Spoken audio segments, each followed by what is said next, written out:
Yung binigay na 2,000, yung 2,000 po sa pension, nabigay na po. Itanong ko lang sana, sir, kung kailan po pwedeng ibigay yung 1,000 na dagdag pension. Bago tayo magpatuloy, huwag kalimutang mag-subscribe sa aking channel.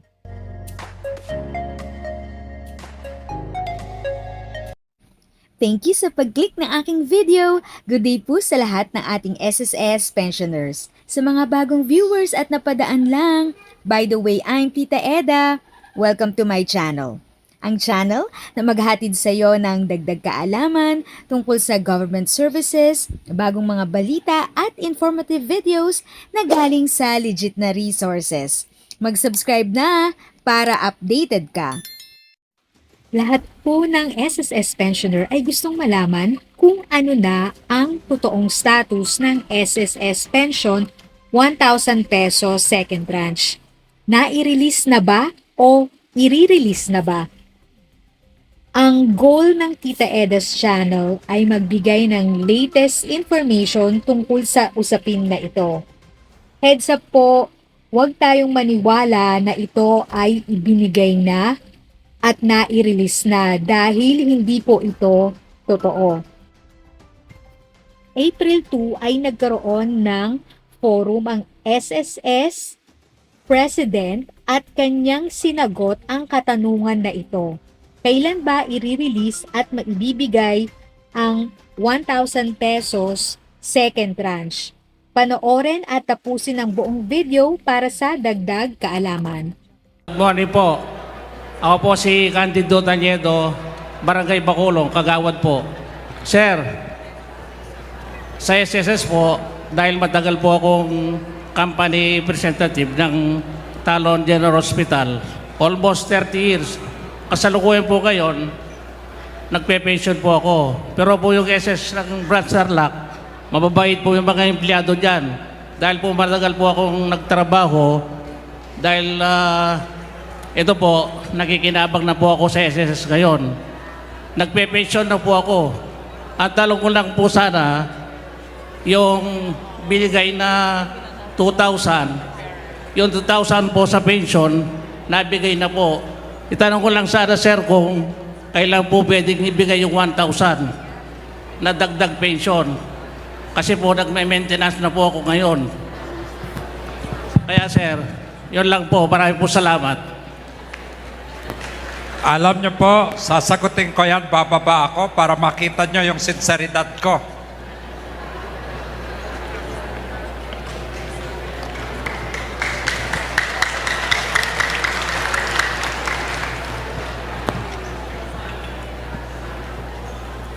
Alam nyo po, yang 1,000 pensyon dagdag, pwede ko po explica sa inyo.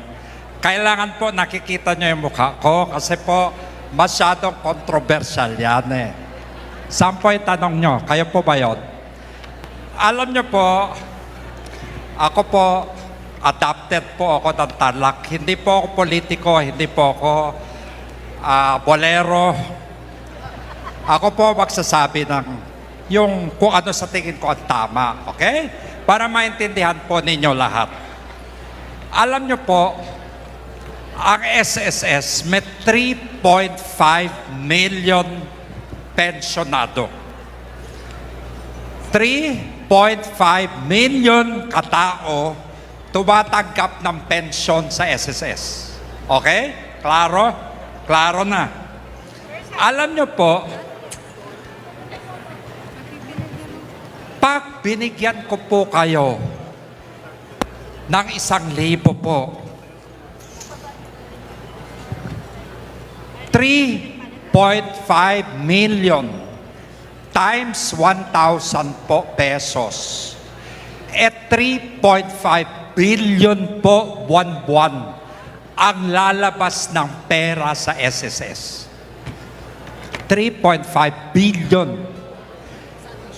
In 12 months, sa 12 buwan po, 42 billion pesos po ang ilalabas na pera ng SSS para po dahil lang doon sa 1,000. Okay? Ako po ay presidente ng SSS. Alam niyo po, gusto ko ibigay yun. Kaya lang po, alam niyo,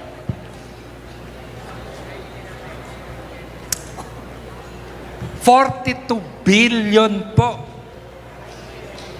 Sana po intindihin ninyo. Kailangan balansehin ko ang financial health, yung pera ng SSS po para sa kinabukasan. Kasi po may kinabukasan pa. So pinag-aaralan ko po ng mabuti yan. Ha? Pero kung kaya ko po yan, pangako ko po sa inyo, gagawin ko. Binabalanse ko talaga. Okay? Kaya po para naintindihan talaga ninyo po ang sitwasyon. Kasi po marami nagsasabi po sa akin yung 1,000 napakaliit, pinagkakait ko pa. Diba? Pero po tandaan nyo, 1,000 sa 3.5 million na pensyonado. 3.5 billion, B po as in boy, billion piso. Buwan-buwan ang ibabayad ko. 42 billion po ang lumalabas sa SSS sa isang taon. So, kailangan pag-aralan ko talaga. Naintindihan nyo ngayon po, ha? Kasi po, importante matutuloy ang SSS, ha? Sana po, naintindihan nyo yung sitwasyon ko, ha? Salamat talaga po. Salamat talaga. If sa tingin mo, natulungan ka ng video ko na ito, nakasave ka sa oras mo, you can click yung thanks button at any amount ay malaking help sa pag-grow ng channel ko. Yun lang po muna ang aking update. Sana ay nakatulong na dagdag kaalaman ang aking shinare today. Ang goal ng aking channel ay mag-create ng awareness. Kung ganitong mga topic ang gusto mo, panoorin mo ang mga videos ko na ito.